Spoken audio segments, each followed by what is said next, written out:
دیکھیں، اور کرپشن جو ہے نا وہ ایک سمٹمز ہے جس ملک کے اندر قانون کی بالادستی نہ ہو. جدھر رول آف لا نہیں ہوتا ادھر کرپشن ہوتی ہے. رول آف لا بھی میں ایکسپلین کر دوں کہ طاقتور کے لیے جب تک آپ قانون کے نیچے نہیں لے کے آتے وہ رول آف لا نہیں ہے، وہ پھر طاقت کی حکمرانی ہے جو جنگل کا قانون ہے. تو میں نے جب دیکھا کہ یہ دو باری لے کے آئے اور دونوں آ کے نواز شریف نے جتنی دیر میں پرائم منسٹر تھا اس سے کم ٹائم میں اس نے 17 فیکٹریاں بنا لی. 3 سال کے اندر 17 فیکٹریاں بنا لی اور گورنمنٹ بینکس سے قرضے لیے. اب یہ جو فرق کیا تھا، میں نے برطانیہ کا سسٹم دیکھا ہوا تھا، ان کی پارلیمنٹ دیکھی ہوئی تھی، ان کے پولیٹیشنز کے اوپر میں نے جو ان کے اوپر چیکس اور بیلنسز ہیں، جو ان کی اخلاقیات ہے وہ میں نے دیکھی ہوئی تھی. تو ہم چاہتے تھے ہمارا بھی ملک آگے بڑھے. انہوں نے آتے ساتھ ہی دونوں پارٹیز نے مل کے سب لگ گئے پیسہ بنانے کے لیے. تو میں آیا تھا کرپشن کے خلاف، اور آپ جب مشرف کا دور آیا تو مجھے یاد ہے جنرل امجد نے فائلیں دکھائی ان کی چوری کے اوپر، بتایا کہ انہوں نے کتنی کرپشن کی ہوئی ہے. اور ہم نے جنرل مشرف کی شروع میں سپورٹ اس لیے کی کہ ہم سمجھے کہ جنرل مشرف واقعی کرپشن ختم کرنے آیا ہے. وہ بعد میں پتہ چلا کہ وہ کرپشن کے نام پہ ہم سارے اس کی سپورٹ کر، وہ بھی پاور کے لیے آیا تھا. اور انہی لوگوں کو پھر این آر او دے دیا اس نے، جبکہ کسی کی رائٹ نہیں ہے کہ آپ پبلک کا پیسہ چوری ہو وہ معاف کر دے. کرپشن کا مطلب ہوتا ہے پبلک کا پیسہ چوری کا مطلب ہوتا ہے میرا کوئی چوری کرے. کرپشن ہے جو عوام کا پیسہ چوری کرے. تو اس کے پاس تو رائٹ ہی نہیں تھا کہ ان کی چوری معاف کرنا. بہرحال اس کے بعد یہ دو آیا اور انہوں نے جو 10 سال میں کیا. اب جو مجھے چیز سب سے جس پوائنٹ پہ میں آ رہا ہوں، میں ہمیشہ سمجھتا رہا کہ جو ہماری اسٹیبلشمنٹ ہے اس کو زیادہ ملک کی فکر ہوگی اور وہ اس چیز کو ہونے نہیں دیں گے. وہ جب دیکھتے ہیں چوری تو وہ اس کے اوپر ایکٹ کریں گے. کیونکہ مجھے تھرو آؤٹ جب میں یہ سٹرگل کر رہا تھا تو مجھے اسٹیبلشمنٹ کی طرف سے کئی دفعہ مجھے آئی ایس آئی نے مجھے بتاتے تھے ان کی چوری کے، یہ جی فلانے انہوں نے اتنی چوری کی. یہ بھی جو دور تھا ان کا 2008 سے لے کے، تب بھی مجھے وہ مٹیریل جی اس نے اتنا چوری کر لیا، وہ چائنا جا کے تو اتنی کک بیکس لے لی. یہ مجھے بتایا کرتے تھے کہ وہ جی اس کا حمزہ سلمان شہباز یہ وہ چائنا پہنچا تھا کک بیکس لینے کے لیے کانٹریکٹس کے اوپر. یہ ساری ان سے مجھے انفارمیشن آئی تھی. اور جب میں پھر پرائم منسٹر بنا تو سارے کیسز سب کو پتا تھا کہ ان کے کیسز کون سے ہیں. اور بدقسمتی سے جو نیب تھی وہ ہمارے کنٹرول میں ہی نہیں تھی. تو مجھے تب بھی سمجھنا ہے کہ کیسز سارے میچور ہیں، کیوں نہیں پکڑے جا رہے ہیں. تو بعد میں پتہ چلا کسی کا شفقت کا ہاتھ تھا، وہ کبھی ایکسیلیٹر دبا دیتے تھے پھر کبھی واپس آ جاتا تھا. ہم جناب دیکھ رہے ہیں تماشا، گالیاں ہمیں پڑ رہی ہیں کہ جی آپ نے وہ کسی کو نیب میں لے کے جاتے تھے تو مجھے گالیاں نکال کے اندر جاتے ہوئے بھی باہر نکلتے ہوئے بھی. لیکن ہمارا ہاتھ میں، میرے ہاتھ میں نیب کدھر تھی؟ میں تو کہا اگر میرے ہاتھ میں نیب ہوتی تو یہ بڑے آرام سے کم از کم 15-20 لوگوں سے ہم اربوں روپیہ نکال لیتے ان کو جیلوں میں ڈال کے. اچھا اب جناب یہ اپریل میں جو ہوا، میں جو میرے ذہن میں جو شوق ہے، چلیں ہم یہ نہیں کسی کو اکیوز کرتے کہ وہ ایک سازش کا حصہ تھی، لیکن میں یہ سوال پوچھتا ہوں اسٹیبلشمنٹ سے کہ آپ نے ان لوگوں کو کیسے ہمارے ملک کے اوپر مسلط ہونے دیا جبکہ آپ خود ہی بتاتے تھے کہ ان کی کتنی چوری ہے. اس کا تو یہ مطلب کہ چوری آپ کے لیے بری چیز نہیں ہے. اور میں اس لیے ایک ملک میں یہ اپنے دور میں نے شروع کر دیا تھا رحمت للعالمین اتھارٹی بنا کے سیرت نبی اپنے بچوں کو پڑھائیں. کیونکہ جو امر بالمعروف ہے وہ ایک معاشرے کا کارنر سٹون ہوتا ہے. ایک معاشرہ جب اچھائی کے ساتھ کھڑا ہوتا ہے اور برائی کے خلاف کھڑا ہوتا ہے تو معاشرہ فائٹ کرتا ہے برائی، کرپشن کو معاشرہ فائٹ کرتا ہے. لیکن جب آپ برائی کو برائی نہ سمجھیں، کرپشن بری چیز ہی نہیں ہے، چوری بری چیز نہیں ہے، تو محنت کون کرے گا آپ کے معاشرے میں؟ اگر آپ نے معاشرہ اپنا تباہ کرنا ہے، آپ کو کوئی ایٹم بم پھینکنے کی ضرورت نہیں ہے. صرف اخلاقیات ختم کر دیں, اچھے برے کی تمیز ختم کر دیں. مولانا رومی کی بڑی فیمس سینگ ہے, اب کسی نے پوچھا مولانا صاحب ایک قوم کیسے مرتی ہے؟ انہوں نے 2 درختوں کا بتایا, ایک بڑا خوشبودار اور ایک بڑا برا درخت.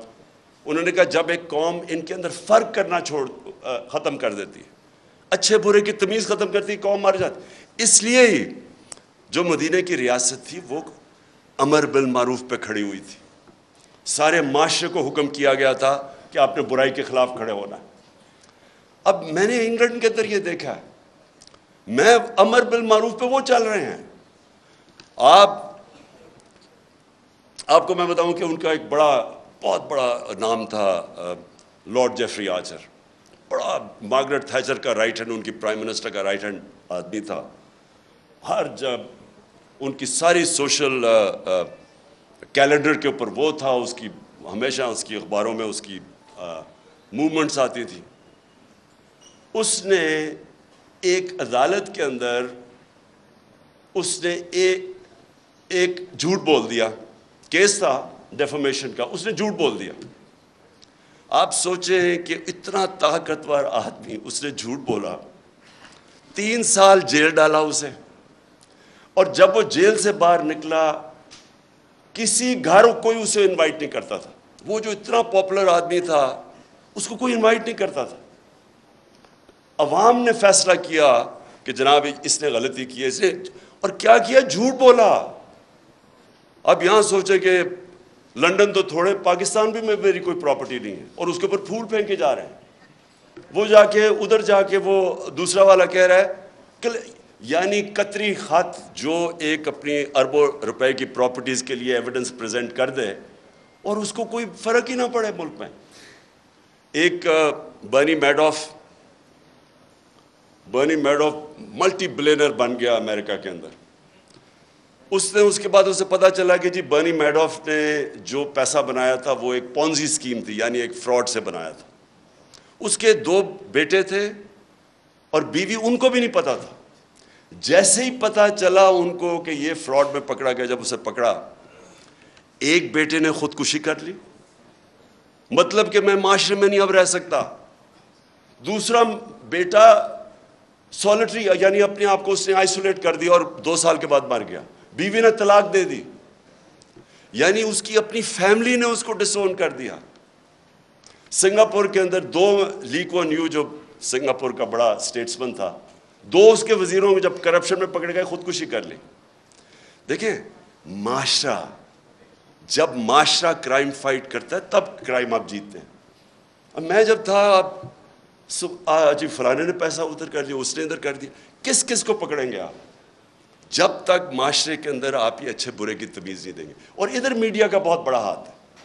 اب مجھے ابھی آپ نے بات کی کہ جی دیکھیں کوئی سچ فلانے کے لیے اور کوئی سچ عمران خان کے لیے, ٹھیک کہہ رہے ہیں, یہ بالکل آپ ٹھیک کہہ رہے ہیں کہ گورننس, کوئی کہے گا کہ عمران خان کی بہتر ہے, کوئی کہے گا کہ شہباز شریف کی بہتر ہے, کہہ سکتے ہیں کیونکہ ڈفرینٹ اوپینینز ہے. کوئی کہے گا کہ اکانومی اس ٹائم میں بہتر تھی, کوئی کہے گا میرے ٹائم میں, یہ بالکل ٹھیک ہے. لیکن جب کوئی لوگ کرپشن کے اندر 16 ارب روپے کی corruption open and shut case میں, اگر ایف آئی اے کو اس کا انڈر ٹرائل ہے, اس کو آپ کیسے کہہ سکتے ہیں کہ جی وہ میری رائے اور فرق ہے اور اس کی رائے فرق ہے. وہ تو اس کا مطلب کہ جب اب نواز شریف جھوٹ بول کے 4 ارب روپے کی پراپرٹیز ہیں لنڈن کے اندر جدھر ہیں, اس کے بیٹے نے ایڈمٹ کیا کہ یہ بینیفیشری اونر ان پراپرٹیز کی مریم نواز ہے. مریم نواز جب چھوٹی تھی, جب پراپرٹیز نہیں, اس کا مطلب نواز شریف کا پیسہ ہے.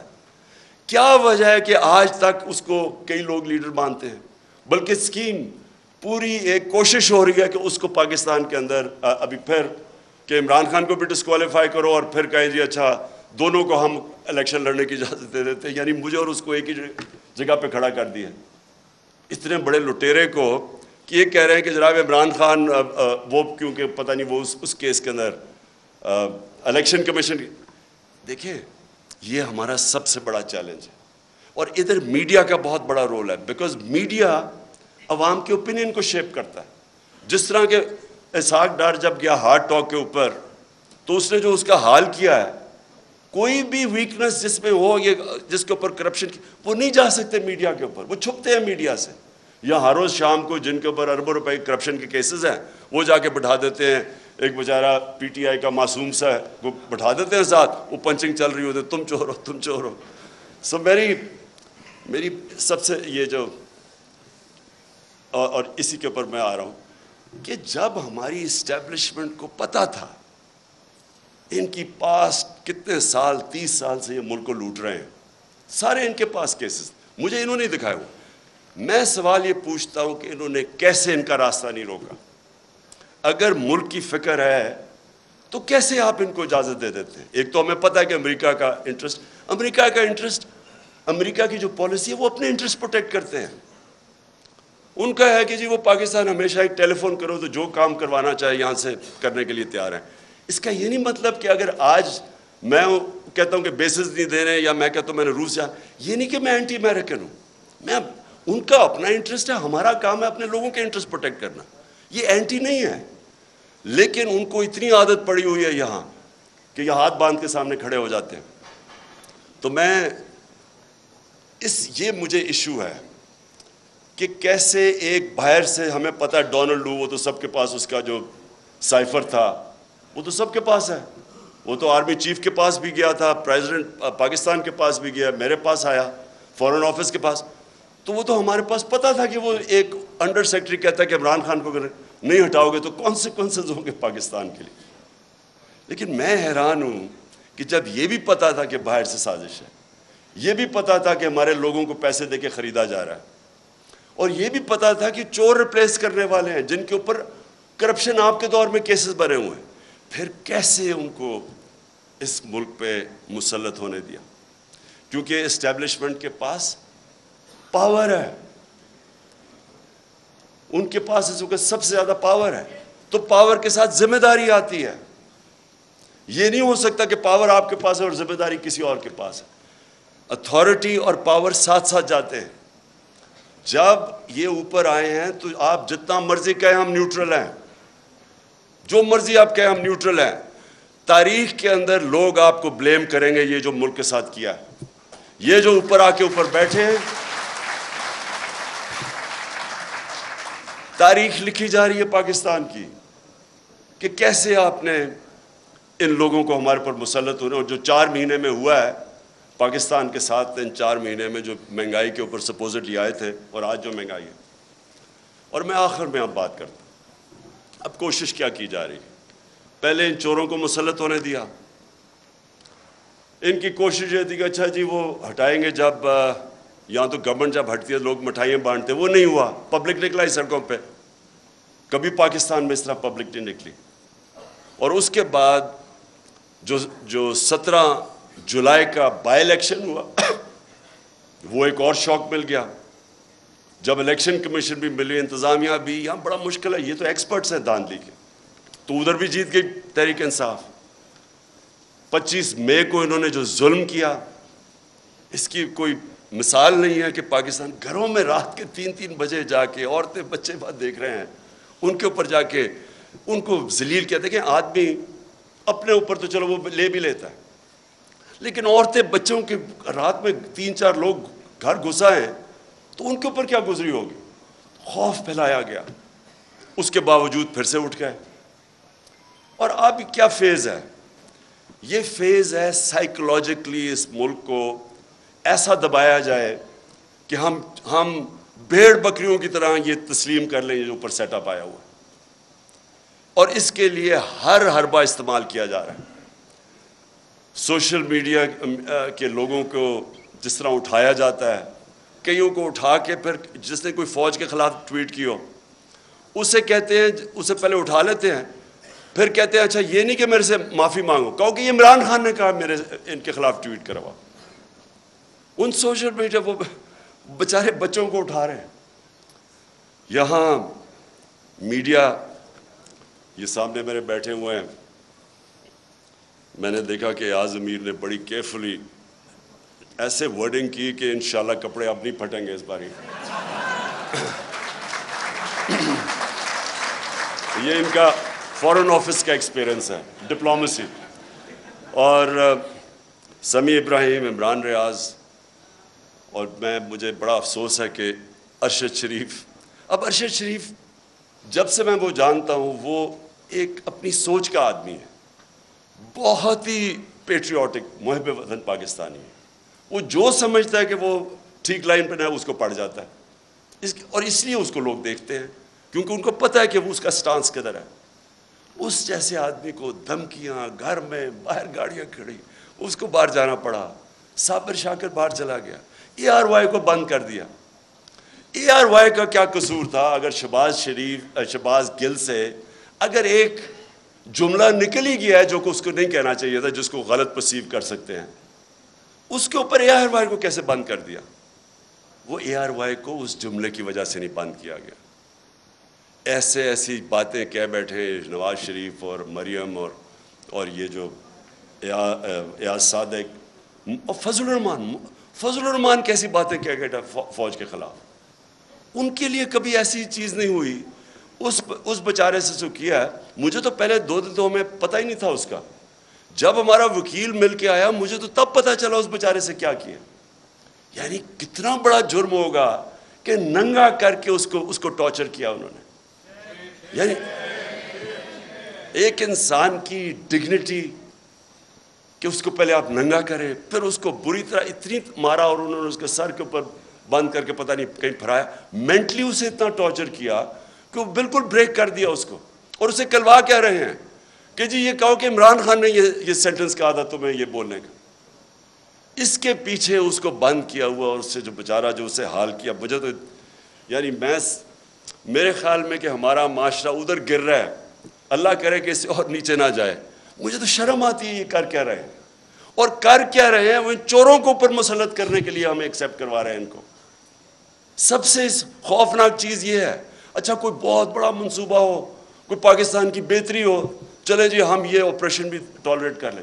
یہ چور جو 30 سال سے ملک کو پیسہ چوری کر رہے ہیں, 26 سال میں ان کے اگینسٹ جہاد کر رہا ہوں, ان کو ایکسیپٹ کروانے کے لیے میڈیا کا منہ بند, خوف پھیلا رہے ہیں, لوگوں کو ڈرا رہے ہیں, اور پھر آگے پلاننگ کر رہے ہیں کہ کسی طرح تحریک انصاف ٹوٹ جائے گی. ہمارے لوگوں کو کال کر رہے ہیں, ہمارے MNAs کو کال کر رہے ہیں, ہمارے سینئرز کو اپروچ کر رہے ہیں, خوف پھیلا رہے ہیں ان کے اندر. اور میں اس لیے آج ساری اپنی قوم کے سامنے کہنا چاہتا ہوں کہ دیکھیں یہ واقعی ایک پاکستان کا ڈیفائننگ مومنٹ ہے. میں پھر سے کہوں گا کہ آز امیر اور میں, ہماری وہ جنریشن ہے جو پاکستان کے ساتھ بڑی ہوئی ہے. میں نے کبھی اپنی قوم کے اندر یہ شعور نہیں دیکھا, ایسی بیداری نہیں دیکھی. فیملیز رات کے 12 بجے تک جلسے اٹینڈ کر رہی ہیں. میں جب انہوں نے جب 25 مئی کو یہاں ظلم کیا تو ہم بڑی وہ کنٹینر میں آہستہ آہستہ جب آ رہے تھے, صبح کے 6 بجے 7 بجے سڑکوں کے اوپر لوگ کھڑے ہوئے تھے, اور فیملیز اور بچے لوگوں نے اٹھائے ہوئے. یہ کوئی بھی, میں یہ چیلنج ان کو کرتا ہوں, آپ جو مرضی کر لیں, جتنا مرضی خوف پھیلا لیں, یہ جو اس وقت اس ملک میں بیداری ہے اور یہ جو قوم اٹھ رہی ہے, آپ کچھ بھی نہیں کر سکیں گے. آپ جو مرضی کر لیں, یہ قوم, یہ جو بیداری کا اور شعور کا جن ہے, یہ کبھی بوتل میں آپ واپس نہیں ڈال سکتے. اور جتنا آپ اس کے اوپر آپریشن کریں گے اور جتنا لوگوں کے اوپر ظلم کریں گے,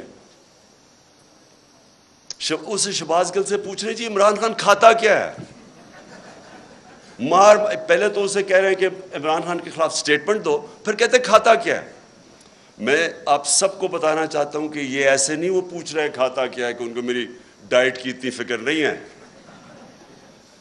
4 شہباز شریف کے جو گواہ تھے FIA کے 16 ارب کے کرپشن کیس کے اندر, 4 گواہ 2 مہینے کے اندر ہارٹ اٹیک سے مرے ہیں. ان کو کھانے کا ہی پتا تھا کہ وہ کھاتے کیا ہیں. اس کا جو انویسٹیگیٹر تھا ڈاکٹر رضوان FIA کا, وہ ہارٹ اٹیک سے مرا. جو دوسرا انویسٹیگیٹر تھا اس کو ہارٹ اٹیک ہوا لیکن بچ گیا. اور یہ کھاتے کیا ہیں پتہ ہوتا ہے تو یہ پھر ان کو ان کو آگے پھر کیسے ان کو ٹھکانے لگاتے ہیں. تو میں یہ آخر میں اپنے نیوٹرلز کو پیغام دینا چاہتا ہوں. کیا آپ کو فکر ہے اس قوم کی؟ بالکل ایاز امیر نے ٹھیک بات کی. آپ کو پتہ ہے ملک کدھر جا رہا ہے؟ کیا کسی ملک کی جو معیشت کا اس وقت حال ہے، کیا جب تک پولیٹیکل سٹیبلٹی نہیں آتی معیشت ریکور کر سکتی ہے؟ معیشت کیسے آپ کی ٹھیک ہوگی جب ایک ملک میں کسی کو واقعی نہیں پتا، مجھے نہیں پتا، کسی کو نہیں پتا کہ 1 مہینے 2 مہینے 3 مہینے میں کیا ہوگا. میں نے اگر آج معیشت اس طرح اوپر جاتی ہے، دولت میں اضافہ تب ہوتا ہے جب ملک میں انویسٹمنٹ ہوتی ہے، نوکریاں ملتی ہیں، ویلتھ کریشن ہوتی ہے. تو جو بھی انویسٹمنٹ کرتا ہے وہ پہلے دیکھتا ہے کہ آج اگر میں پیسہ انویسٹ کروں گا تو 3-6 مہینے 1 سال کے بعد اس کو سرٹنٹی چاہیے ہوتی ہے، اس کو سٹیبلٹی چاہیے ہوتی ہے اگر پیسہ اس نے انویسٹ کر رہا ہے. آج کون انویسٹ کرے گا؟ اور یہ اگر یہی آپ کا خیال ہے کہ بہت بڑی اچیومنٹ ہو گئی کہ جی وہ ابھی سعودی عربیہ سے پیسہ آ جائے گا اور ادھر سے آ جائے گا پیسہ یو اے ای سے یا چائنا نے، اس سے تو یہ تو کینسر کا علاج ڈسپلن سے کر رہے ہیں آپ. اگر ویلتھ کریشن ہی نہیں ہو رہی اور آپ قرضے لیتے جا رہے ہیں تو قرضے تو واپس کرنے ہیں آپ نے، تو ڈیٹ سروسنگ تو بڑھتی جا رہی ہے. ہم جب پہلا سال تھا تو جتنا ہم نے ٹیکس اکٹھا کیا آدھا ٹیکس چلا گیا ڈیٹ سروس، قرضوں پہ سود دینے پہ، تو سارے ملک کے لیے آدھا ٹیکس رہ گیا. سو اس لیے یہ کوئی حل ہے کہ آپ سمجھیں کہ تھوڑے قرضے آ گئے تو چلو تھوڑا اور ملک آگے چل جائے گا؟ حل اس کا یہ ہے پولیٹیکل سٹیبلٹی میں، اور پولیٹیکل سٹیبلٹی صرف آئے گی فری اینڈ فیئر الیکشن سے. اس کے علاوہ صاف اور شفاف، میں آج چیلنج کرتا ہوں، صاف اور شفاف الیکشن کے علاوہ مجھے کوئی بتا دے کہ پاکستان میں سٹیبلٹی کیسے آئے گی. اور پولیٹیکل سٹیبلٹی نہیں آئے گی، اکنامک سٹیبلٹی نہیں آئے گی، اور اکنامک سٹیبلٹی نہیں آئے گی تو یہ ملک تو نیچے جا رہا ہے، قرضے چڑھتے جا رہے ہیں، حل تو کسی کے پاس ہے ہی نہیں. اس لیے میں اپنے نیوٹرل سے آخر میں یہ کہتا ہوں کہ ابھی بھی وقت ہے، ابھی بھی ٹائم ہے، اپنی پالیسیز ریویو کریں. بند کمروں میں کئی دفعہ فیصلے ہوتے ہیں، وہ فیصلے اچھے نہیں ہوتے. آپ کو ریویو کرنے چاہیے اور سوچنا چاہیے کہ ہم نے یہ ملک 22 کروڑ کے لوگ ہیں، ینگ پاپولیشن ہے، 60% آبادی ہماری 30 سال کی عمر سے کم ہے، ان کو نوکریاں چاہیے. اور اگر اس وقت صحیح فیصلے نہیں ہوں گے اور یہ کمپاؤنڈ فیلئر کیا جائے گا کہ انہی لوگوں کے اوپر کوشش کریں گے کہ سختی کر کے آپریشن کر کے کہیں ہم ان چوروں کو ایکسیپٹ کر جائیں. میں اپنی طرف سے تو کہنا چاہتا ہوں ان کے نیچے، اگر مجھے کوئی کہنا کہ ان کے نیچے میں نے اب اپنی زندگی گزارنی ہے، میں سمجھوں گا کہ مجھے موت اس سے زیادہ بہتر ہے بجائے ان چوروں کے نیچے میں اپنی زندگی گزاروں. شکریہ.